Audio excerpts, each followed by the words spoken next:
Magandang gabi po mga kapatid. Isang pagpapala po buhat sa Panginoon na tayo po ay magkakasama ngayon pong gabing ito upang atin pong ipagpatuloy ang atin pong pagpupuri sa Panginoon, pag-aaral ng Kanyang salita at pananalangin. Patuloy ko po na pinapanalangin ang kalusugan ng bawat isa. Nawa tayo po ay merong maayos na kalagayan at malakas at masigla na pangangatawan ngayon pong gabing ito. At salamat po sa mga tugon ng Panginoon sa ating pong mga panalangin. Salamat at medyo maayos na po ang ating panahon bagamat meron pa ring mga parating na bagyo. Pero patuloy po nating ipanalangin ang pag-iingat, ang proteksyon ng Panginoon sa bawat isa sa atin, lalo na po sa ating pong mga kalusugan. Patuloy nating ipanalangin ang mga kapatiran natin na mayroong mga karamdaman sa oras na ito, upang patuloy na maranasan ng bawat isa ang kagalingan at kalakasan na nagbubuhat sa atin pong Panginoon. So sa atin pong pagpapatuloy, atin na pong buksan ang atin pong mga Bibles sa Proverbs chapter 22 verse 1. Proverbs 22 verse 1. Ang sabi po dito, "A good name is more desirable than great riches.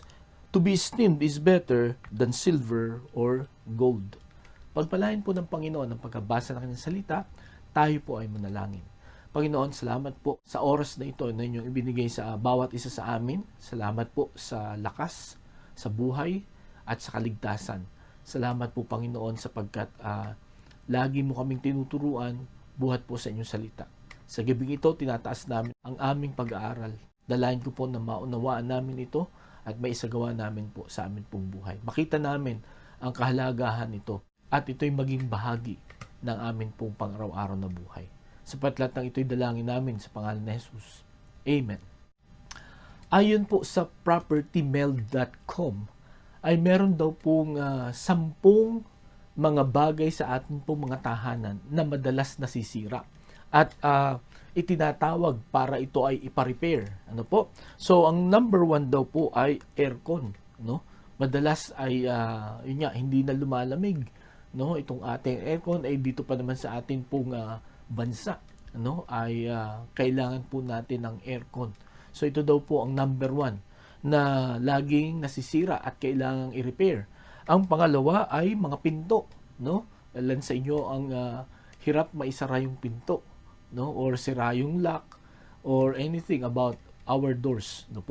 Ito daw ay madalas na itinatawag para i-repair. And then mga toilets, siguro tayong lahat ay mag-a-agree dito, madalas ang nasisira ay yung flasher. Di po ba? Minsan hindi tayo maingat sa atin pong pagpa-flash kaya minsan nalalagot o nasisira ito. So ito rin po ay madalas tinatawag. Ang sunod ay yung sink or lababo. Alam natin, madalas na problema nito ay bumabara, nagkaklag dahil sa hindi natin maingat na pagdidispose po ng mga tirang pagkain. Kaya ito ay madalas na tinatawag para i-repair. And then ang number 5 ay bathtubs. Siguro hindi natin ito masyadong problema dito sa Pilipinas sapagkat bihira lang ang may bathtub. Pero isa rin po ito sa nagiging problema pagka hindi tayo marunong gumamit. Okay? And then ang number 6 ay yung mga drainage. Yung mga alulod natin, lalo na pagka malakas ang ulan. Maraming mga nakabara. Pagka hindi natin ito nalinis or pagka hindi maganda yung pagkakagawa nito, ang mga tubig na dumadaan dito ay maglilik, madalas ay pumapasok ito sa mga kisame natin at sinisira nito ang ating pong bahay. Kaya madalas itinatawag ito para ayusin. And then ang pangpito ay ref, or refrigerator. Pagka hindi na ito lumalamig or pagka ito ay sumusobra naman ang lamig, ibig sabihin may problema sa makina nito. At alam niyo, pagka may problema tayo sa ating ref, magkakaroon din tayo ng problema sa bayad sa kuryente. Okay? Kaya ito ay madalas ay tinatawag para i-repair. And then ang pang-8 ay yung ilaw. So madalas ay napupundi ito, kaya kailangan ay i-repair. Minsan kaya itinatawag pa sapagkat yung mga ilaw ngayon ay mahirap i-connect, Kailangan ng expert para ito ay maayos. And then ang pang-9 ay shower, So again, ang problema rin dito, minsan ay bumabara or minsan ay nasisira na yung shower bulb, kung saan doon lumalabas ang tubig. Kaya ito rin ay tinatawag para i-repair. And then ang pang-10 at ang panghuli ay yung disposal. o yung lagayan ng basura. Ang dahilan kung bakit po laging bumabaha dito sa atin sa Pilipinas ay wala tayong magandang disposal ng mga garbage. Ano po? At ito po ay kailangan magsimula sa mga tahanan. Kung wala po tayong tama na disposal or pagtapunan ng basura, ay magiging problema talaga po natin yan. Okay? So, nakita po natin itong madalas nire-repair sa ating pong mga tahanan. At itong mga bagay na ito, ano po, ay hindi mo dapat ipagpawalang bahala. Ano? Hindi mo dapat ito pabayaan. Hanggat maaari, kailangan ayusin mo agad ito. At alam po ninyo, kung merong 10 na nakita po tayo na kailangang i-repair sa bahay or dapat kailangang ayusin agad, meron din pong isang bagay na dapat tayong ayusin sa atin pong buhay. Na ito hindi dapat nating pabayaan, no? Hindi dapat natin ito kaligtaan, no? Kundi dapat unahin natin ito, gawin agad natin ito. At yan po ay makikita natin dito sa Proverbs chapter 22 verse 1. Ang sabi dito, a good name is more desirable than great riches. To be esteemed is better than silver or gold. So makikita po natin ngayon pong gabi ang atin pong pag-aaralan na dapat po na ayusin natin na kung ito i-ignore natin, masisira ito, no? At lalaki ang damage, katulad ng mga problema dito po sa bahay na pagka pinabayaan natin, lalaki at lalaki ang damage. Ano po? Mas lalaki ang ating gastos, or ang nakakalungkot nito, pag pinabayaan natin itong mga problema sa bahay na ito, baka hindi lang lumaki ang gastos natin, kundi baka masira na ng tuluyan itong ating pong bahay. Kung hindi natin ito papahalagahan, hindi natin ito bibigyan ng atensyon, no? Kung hindi natin ito gagawin. At ito nga po na atin pong pag-aaralan ngayong gabi ay tungkol po sa ating pangalan. Si King Solomon, ano po, itinuro niya ito sa kanyang anak. Ang sabi niya, a good name is more desirable than great riches. To be esteemed is better than silver or gold. Yung mabuting pangalan daw ay mas maigi kaysa kayamanan, ano? At yung paggalang o respeto sa iyo ng tao ay mas higit pa kaysa pilak at ginto. Okay? So napakahalaga po ng katuruang ito.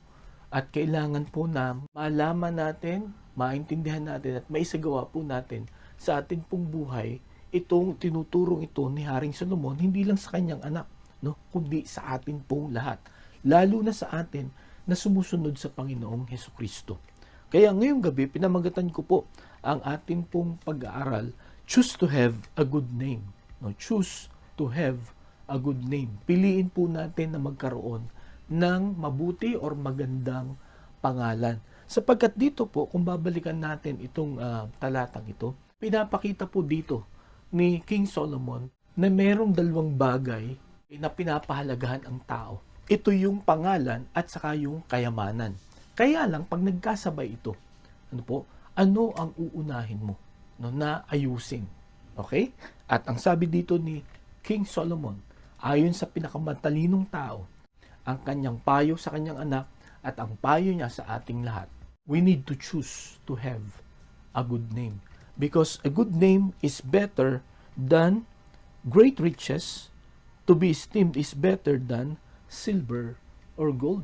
Okay? Kung titingnan po natin sa original na pagkakasulat, no, sa Hebrew, wala po yung salitang good, no?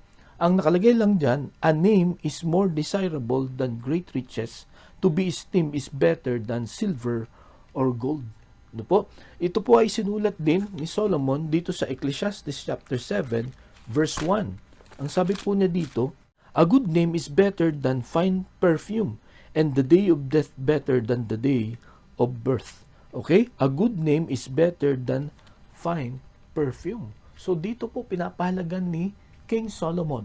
Ipinapaalam niya sa anak niya, ipinapaalam niya sa atin na kung gaano kahalaga ang mabuting pangalan. Okay?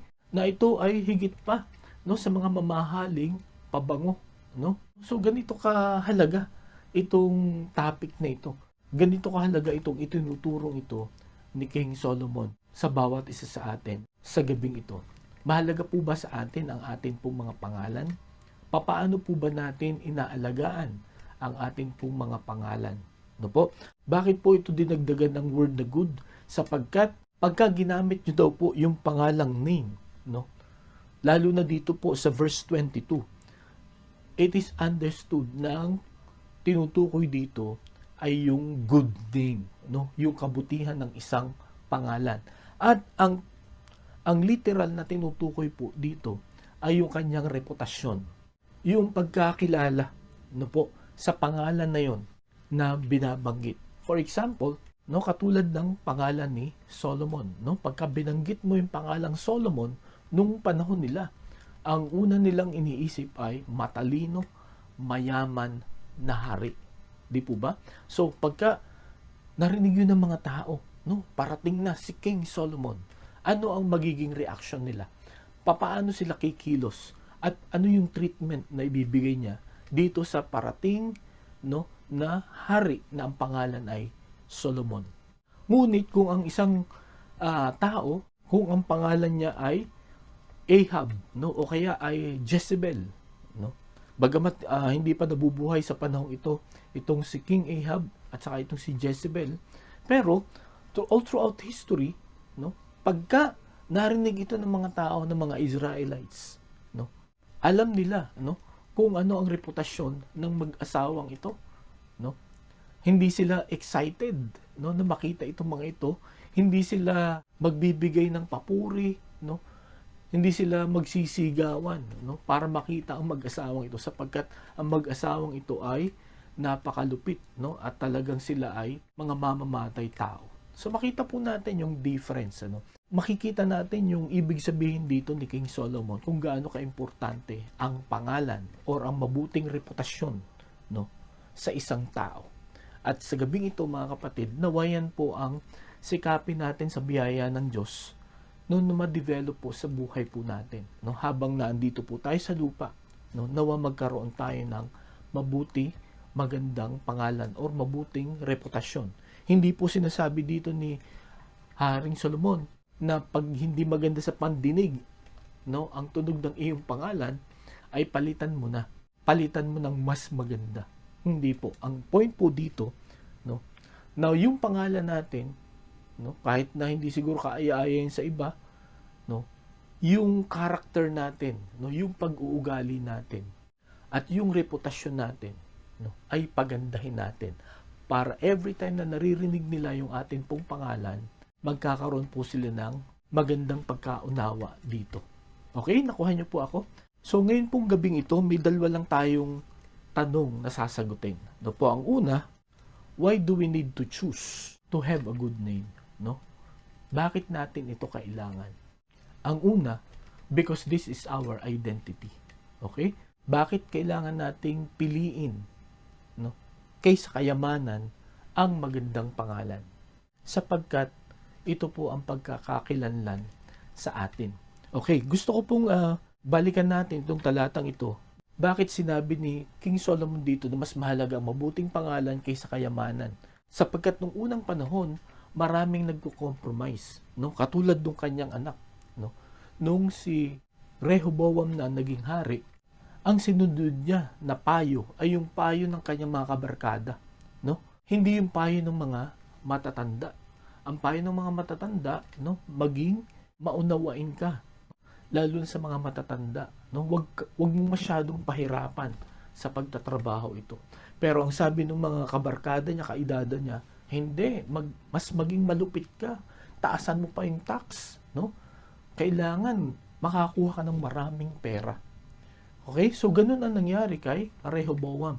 At dahil sa ginawang yun ni Rehoboam, no, mas inuna niya yung pera kaysa yung pagandahin yung relationship niya sa kanyang mga nasasakupan, na divide ang kingdom, no? 12 ang mga tribo ng Israel, no? Yung 10 nagrebelde sila, no? At 2 na lang ang natira, yung Judah at saka yung Benjamin ang natira sa Southern Kingdom sa kaharian ni Rehoboam. So ganun po ang mangyayari, no, pagka inuna natin ang pera, na pagka sinira natin yung pangalan natin dahil sa pera. Okay? Sapagkat ayon nga po dito sa 1 Timothy chapter 6, verse 9, people who want to get rich fall into temptation and trap and into many foolish and harmful desires that plague men into ruin and destruction. Verse 10, for the love of money is a root of all kinds of evil. Some people eager for money have wandered from the faith and pierced themselves with many griefs, no? So makita po natin dito, pagka yun ang iyong naging focus, no? Pagka nasilaw ka sa kayamanan, no? Pagka yun ang inuna mo, masisira ang iyong pangalan. Katulad na nangyari kay Rehoboam. At nakakalungkot, no? Di po ba na pagka nabanggit yung iyong pangalan na yan, no? Pagka nasira ang iyong pangalan dahil gusto mo na makamit ng maraming pera, yun ang maiisip sa iyo ng mga tao. At every time na maiisip ng mga tao, gusto ka nilang kalimutan, no? Hangga't maaari, kung pwede kang burahin sa kasaysayan, ay ikaw ay buburahin. Di po ba? Marami tayong kilala sa kapanahunan po natin, no? Na nagkaroon ng ganitong problema, di po ba? Yung ilan sa mga government officials natin, no, na talagang nakilala sa kanilang korupsyon, hangga't maaari, no, ayaw nating ma-identify, hangga't maaari, kung kaapelyido man natin sila, no, marahil magpapapalit tayo ng pangalan dahil sa masama o pangit, no, na maaalala basta't maririnig mo yung ganung pangalan. Sapagkat kay Solomon, no po, na-realize niya, nakita niya kung gaano kahalaga ang pangalan, na ito'y mas higit pa kaysa sa kayamanan. Kaya ngayong gabi, mga kapatid, alam ko po na mahirap ang buhay, ano po, sa mundong ito. Hindi rin po dito sinasabi na huwag ka na magtrabaho, huwag ka na kumita ng pera. Ang point po dito ni Solomon, kung sa atin pong kahirapan, alukin tayo ng pera sa masamang paraan. Nawa isipin po natin yung atin pong pangalan, no? Kasi pwede tayong makalusot sa una, sa pangalawa, sa pangatlo, pero darating ang panahon, mga kapatid, mahuhuli din po tayo. Katulad ng mga nasasakdal natin ngayon, no, ng mga government officials. Bagamat wala pang judgment, pero makikita po natin, no, sa series po ng mga pagtatanong, makikita po natin talaga, no, na may korupsyon na nangyayari. Ano po? At kung sakaling ito po ay mapatunayan, ano po, nakakalungkot na yung mga pangalan nila, siguradong matatatak yan sa isip ng mga tao. At every time na mababanggit ang kanilang mga pangalan, yun agad ang maiisip, yung kanilang korupsyon. At ang nakakalungkot po, pagka ang pangalan mo ay nasira, hindi lang ikaw ang mamumroblema. Pwedeng yung asawa mo, pwede rin yung anak mo, no? Pwede yung mga kamag-anak mo, lahat ng mga mahal mo sa buhay, mga kaibigan mo, no? Ay madadamay, lalo na pag nalaman nila na may malalim bang relationship sa taong ito.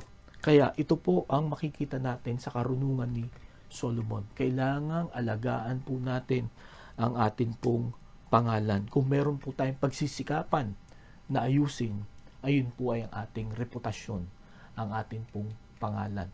Kaya kailangan po nating ipanalangin, no? Sapagkat ang diablo po, wala siyang gustong gawin para ibagsak tayo. Lalo tigit tayo po mga mananampalataya ng Panginoon. No po?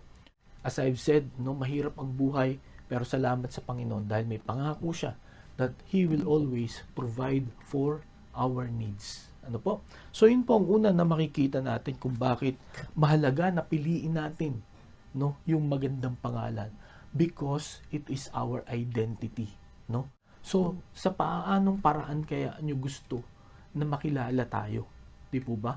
Kung halimbawa pupunta ako sa inyong lugar, no, hahanapin ko ang inyong bahay, no, ipagtatanong ko sa mga kapitbahay kung kilala kayo, paano kaya nila kayo i-describe, no? Or kung ako man, no, hahanapin nyo ang aking bahay, ano, ipagtatanong nyo ako sa mga kapitbahay, paano kaya nila ako i-describe, no? So magandang i-evaluate natin ngayong gabi, paano ba tayo makapag-relate sa mga tao? Mabait ba tayo? Masungit ba tayo? No? Ano ba ang priority natin sa ating pong buhay? Okay? So that is our identity. Yan ang ating pagkakakilanlan. At sa atin po, yung identity natin, mahalaga, no? Mahalaga yan.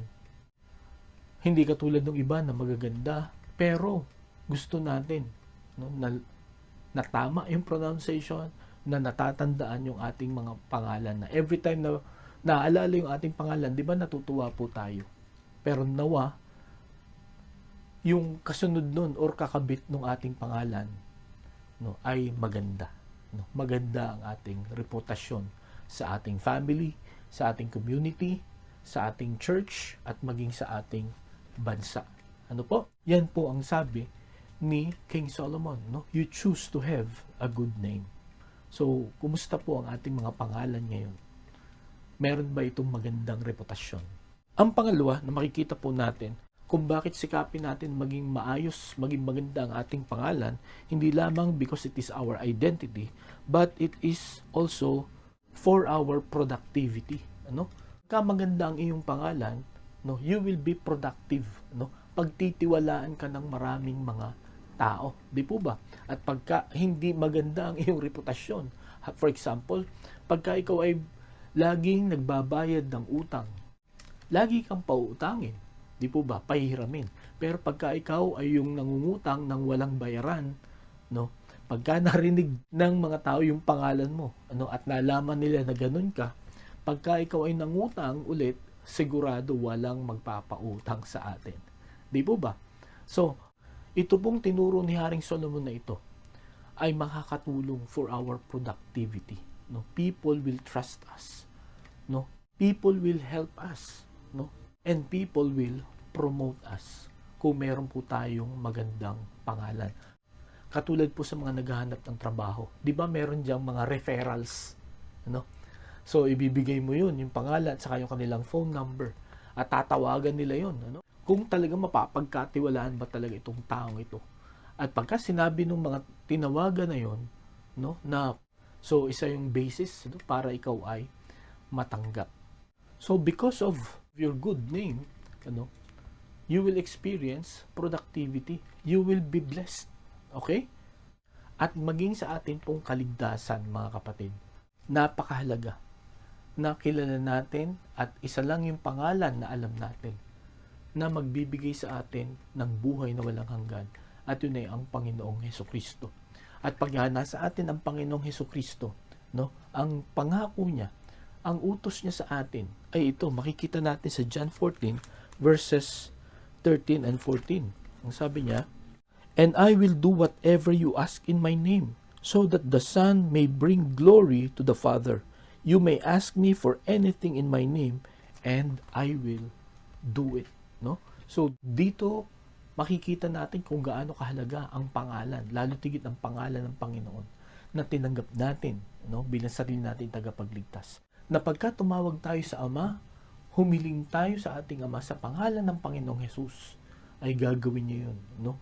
Mangyayari, sasagot ang Panginoon sa bawat isa sa atin.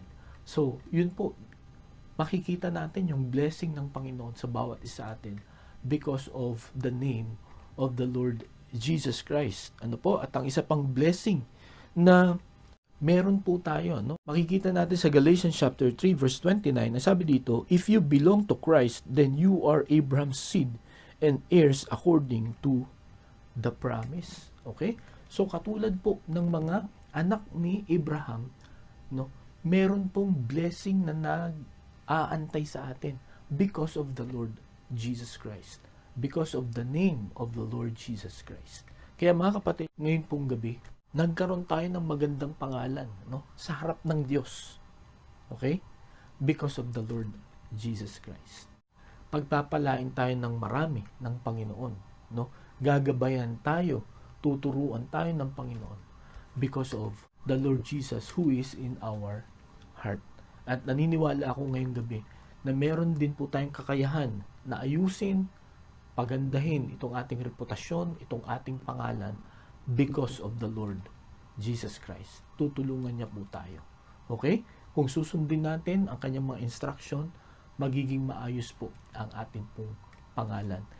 And when we have a good name, we will be productive. We will experience productivity in our lives. Okay po? So, yun po ang makikita natin na pangalawang dahilan bakit kailangan piliin natin nagkaroon ng mabuti, magandang pangalan, no? Una, because it is our identity.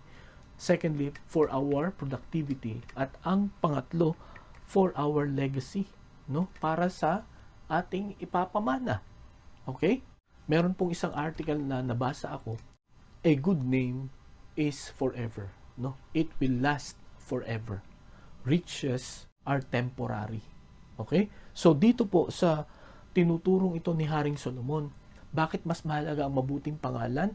Sapagkat ang mabuting pangalan, ito ay pangmatagalan. Samantalang ang kayamanan, no? Ito ay panandalian lang. In fact, kung mayaman ka ngayon, kung kinompromise mo yung pangalan mo para magkaroon ng maraming pera, it can be taken to you anytime. Di po ba? Itong mga nasasakdal natin ng mga government officials, no? Marahil na-enjoy nila yung mga perang ito nung mga nakaraang buwan, taon, ano po. Pero yun nga, kita ng Panginoon yan. At ngayon, nasasakdal sila. No? Hindi lamang government officials, kundi yung iba-iba pang mga personalities na napapanood natin sa TV at sa internet ngayon. No? At yun nga, lahat ng kanilang kayamanan, lahat ng kanilang ari-arian ay frozen. Ang ibig sabihin, hindi pwedeng withdrawin, hindi pwedeng gamitin. Imagine that, no? Sa isang iglap, no? Biglang hindi mo na siya ma-enjoy, hindi mo na siya magamit. At ang masaklap pa nito, yung pangalan mo ay unti-unting nasisira. Pero mga kapatid, ang isang tao, no, na sinisikap na ayusin ang kanyang pangalan, no, it will remain forever, no? Ito ay mamanahin ng kanilang anak, ng kanilang mga apo, at ng mga susunod pang saling lahi, no? 'Di ba pagka ang pangalan mo ay Rizal, ano ang unang maiisip ng mga tao sa iyo, lalo tigit ng mga Pilipino, no? Ang unang maiisip ay ikaw ay anak ng bayani, 'di ba? Pagka ang apelyido mo ay Bonifacio, Mabini, no? Anong unang nilang maiisip, no?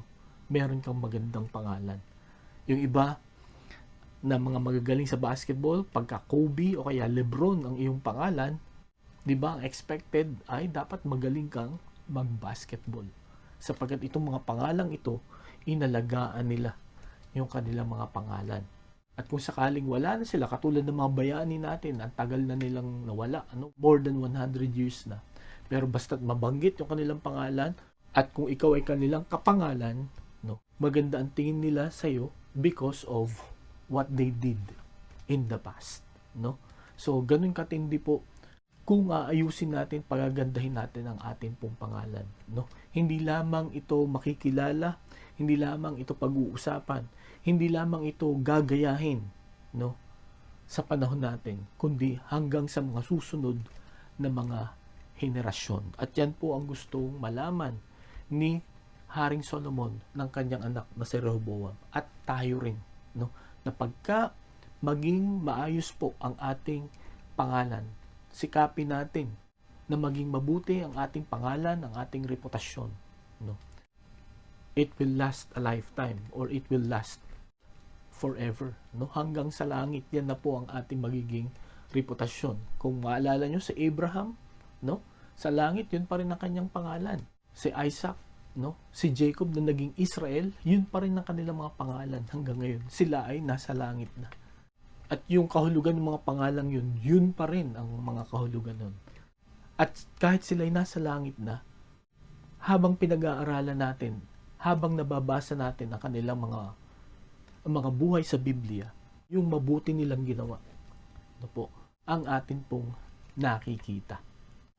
Kaya ngayong gabi mga kapatid, ito ang maganda po na ipanalangin natin, na tayo po ay magkaroon ng mabuting pangalan, sapagkat hindi natin alam kung hanggang saan makakaabot itong pangalang ito. At kung paano ito gagamitin ng Panginoon para maging pagpapala, para maging ehemplo sa ibang mga tao. Kung sa bagay, kung ang piliin naman natin ay sirain ito, hindi natin ito ayusin, pag-uusapan din siguro tayo. Kung sa bagay, kung hindi man natin ito gawin o masira ang ating pangalan, marahil pag-uusapan din tayo. Pero yun nga, nakakalungkot, ano, na yun ang maaalala ng mga tao sa atin. Yung mga mali, mga masama nating ginawa. Hindi naman natin sinasabi na pagka sinikap natin na ayusin itong pangalan natin, magiging perfect na tayo, hindi na tayo magkakamali. Hindi po. Dahil sa tayo po ay tao, tayo po talaga ay magkakamali at magkakamali. Kaya lang, ano ang gagawin mo pag nagkakamali ka? Mananatili ka na lang ba doon? No? So, kailangan nating bumangon. No? Kailangan nating ayusin ang ating pong mga buhay. At yun po ang nagiging blessing sa mga tao na makakabasa, makakaalam ng buhay natin na sa kabila ng ating imperfections, tayo po ay nagpapatuloy. No? Tayo po ay bumabangon ulit. At yun po, inspirasyon na pwede nating ibigay sa mga susunod na henerasyon. Yun ang legacy na pwede nating iwanan kung sakaling kunin na tayo ng Panginoon sa mundong ito. Kaya may nakita po tayo na 3 na dahilan kung bakit kailangan nating sikapin na ayusin ang ating pong mga pangalan. No? Because it is our identity. It is for our productivity and for our legacy. Mga kapatid, sa gabing ito, hindi ganun kahaba ang buhay natin. No? Hindi katulad ng mga tao noong mga panahon ng Old Testament. No? Maikli lang ang buhay. Mabilis ang buhay. Ano po? Ngayon nga ay October na. No?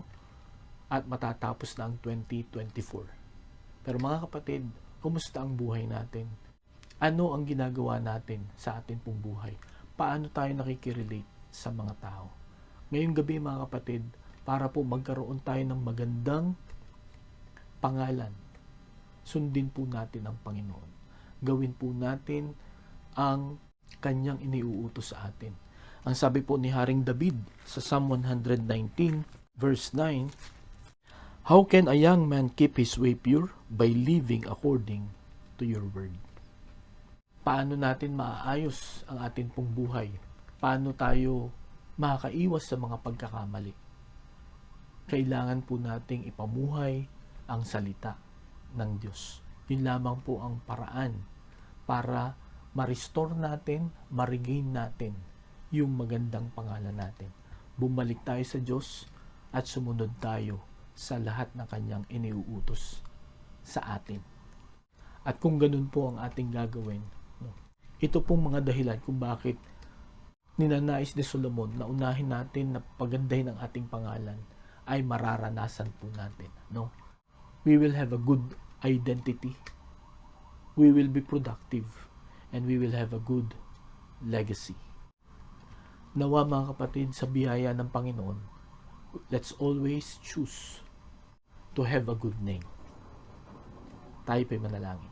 Panginoon, salamat po sa paalala ng inyong salita. Salamat po, Panginoon, kay King Solomon na itinuro niya ito sa kanyang anak at maging sa amin. Salamat po, Panginoon, sapagkat napakahalaga na mayroong magandang pangalan. At mangyayari lang yun, Panginoon, kung kami ay susunod sa inyo, gagawin namin, Panginoon, ang inyong kalooban, ang inyong salita, ipapamuhay namin ito. Kaya, Panginoon, tulungan mo kami na lagi itong isaisip sa bawat araw, sa aming pakikipag-usap sa mga tao, sa amin pong mga relationship. Tulungan mo po kami na maging maayos ang aming reputasyon. Lord, nawa maging channel of blessing kami sa lahat ng mga tao na nakakasalamuhan namin sa bawat araw. Salamat po sa inyong salita. Ito ang aming dalangin sa pangalan ni Jesus. Amen. Maraming salamat po sa inyong pakikinig. Pagpalain tayo ng Panginoon. Mag-ingat po tayo at magandang gabi sa bawat isa.